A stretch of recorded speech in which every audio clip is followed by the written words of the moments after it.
time, she put out two desserts on the bench, and I went to grab both of them as she was walking away, and she goes, "I trust you." And I was stopped in my tracks. Oh, shit. She trusts me. I can't betray her trust. So I put it down, and I could feel how her trust pulled me into being trustable. There was a magnetic pull because, oh, when someone's trusting me, she's so vulnerable. She's so exposed. She's revealing the truth of her heart to me. She's like, "I trust you."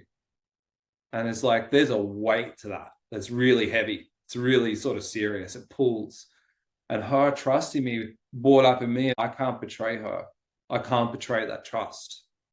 So her embodiment of trust in that moment called me to presence and invited me to step up to a higher level of trustability. Even though it was a moment of play, I could feel the heaviness, the weight to it. I started to notice it more, but then the more she would trust me, the more responsible I became, the more it called me to sort of attention, if that makes sense.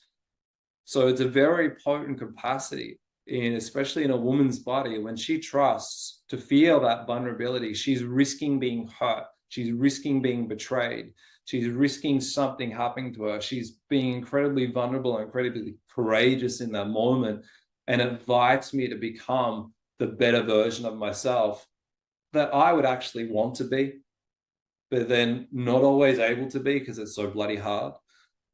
So she's calling me forward to become conscious, to wake up, to become aware, to be aware there's a deeper way to relate in that moment. And that's the invitation of this dance.